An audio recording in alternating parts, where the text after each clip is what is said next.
Almost a year after the release of the Phone 1, Nothing earlier formally launched its much anticipated follow-up, the Phone 2. The Nothing Phone 2 is the second smartphone of the company, and this is their first dive into the near flagship category. The device will be available in the Philippines very soon via Digital Walker, and we are quite fortunate to be one of the very first in the world to unbox this handset. Sa papel, madami siyang upgrades over the Phone 1 sa design, specs, and even sa cameras. This is Peter of GIZGUIDEPH, and without further ado, this is our first look at the new Nothing Phone 2. Similar to other Nothing devices that we unbox, it arrived in a very slim package with a futuristic cover print.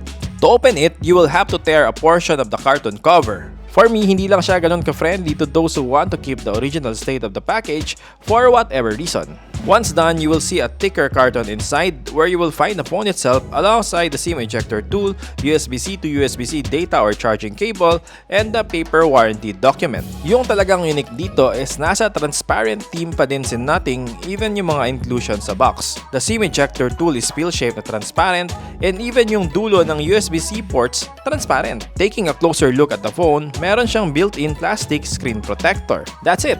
Yan na yung laman ng box niya. Unfortunately, there's no charging brick included in the package. So in case wala kang extra brick or USB-C charging ports lying around at home, bibili ka pa.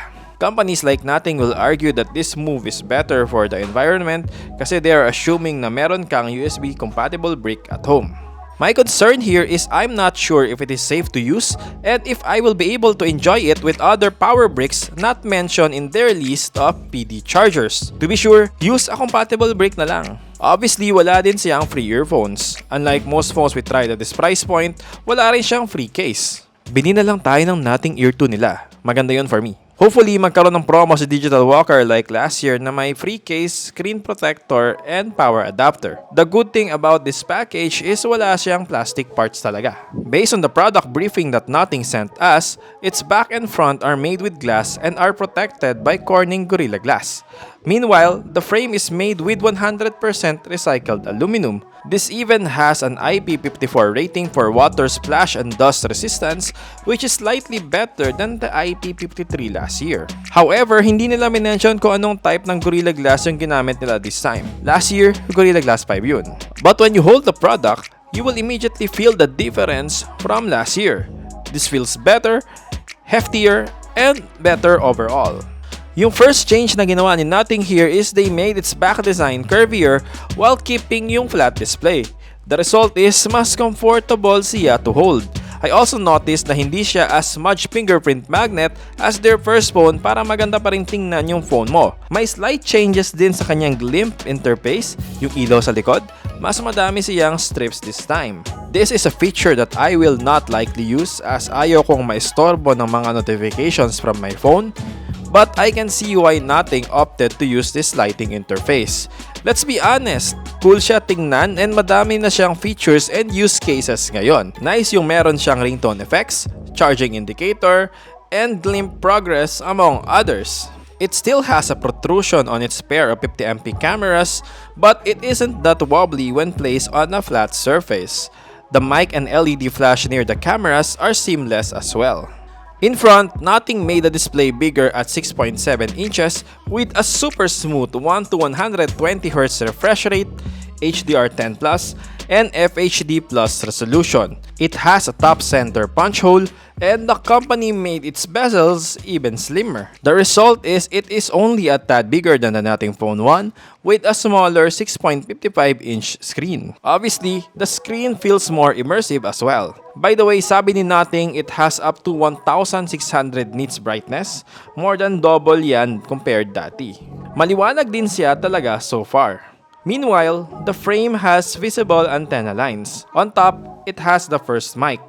Below, you get the SIM tray slot, another mic, USB-C charging port, and the primary speaker. Sa left, you get the up and down volume keys. Sa right, yung main power key yung makikita mo. In case you are wondering, the device measures just 161.2 by 76.4 by 8.6mm and weighs 201.2 grams. So far, nagagandahan talaga ako and it feels like a high-end phone even if mura siya for the specs for me. Grabe din yung effort ni Nothing in trying to make the production of this phone friendlier to the environment. Upon setting up the phone, Nothing will let you choose from stock Android or the Nothing theme. Since yung Nothing theme is new, yun yung pinili ko. I really like its flat black and white icons with plenty of custom widgets to choose from. Pwede din siyang maging darker or lighter depende sa preference mo. So far, ang linis ng pagkakagawa ni Nothing sa skin na to. Hindi siya heavy and super smooth talaga. By the way, I also like to note na gusto ko talaga yung camera setup ni Nothing. Dual cam lang, pero 6.6 sa features. It is using an upgraded 50 megapixels f1.88 Sony IMX890 OIS EIS main cam, and they retain the 50 megapixels f2.2 Samsung JN1 114-degree ultra-wide angle camera with macro mode. So basically, kahit dual cam lang siya, meron siyang portrait mode, super macro, 2x zoom, night mode, and most of the features you will find in multiple camera setups. No need na for filler 2 megapixel cameras. We are not yet allowed to share the camera samples we took using this device though. We signed an embargo kasi. And anyway, may dumating din namang update kanina that might improve its performance. So ganun din, I will be retaking most of the shots na ipapakita namin sa full review. But konting spoiler, nagagandahan ako sa kanya. As of the moment, I'm hyped. This device nearly has everything I need on a smartphone, and it is one of the most exciting na nakita ko at this price point in years. On point yung built-in design, ganda ng screen, and very few can compete with its specs in its class. Solid din yung mga refinements na ginawa ni Nothing with the Phone 2 coming from the Phone 1 for me. Its use of the former flagship 4nm Snapdragon 8 Plus Gen 1 made the experience super smooth. I like na lumaki din yung battery capacity niya, and high-tech tingnan ng Nothing OS 2. Sabi ni Nothing, 80% faster siya than Phone 1, and parang totoo naman. The variant I'm using is a 12GB 256GB edition priced at 38,990 pesos.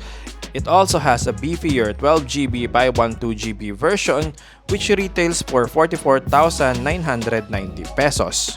So far, halos wala akong reklamo. But of course, day 1 experience ko pa lang to. It is my job to find yung mga possible weak points niya so they can improve via updates or sa kanilang mga next releases. Speaking of updates, Nothing promised that it has 3 years of major Android updates and 4 years of security patches every 2 months. I will explore this phone in the coming days, so stay tuned for our full review. Again, this is Peter of GIZGUIDEPH and thank you so much for watching. Like and subscribe to our channel for more tech features. Stay safe always and goodbye!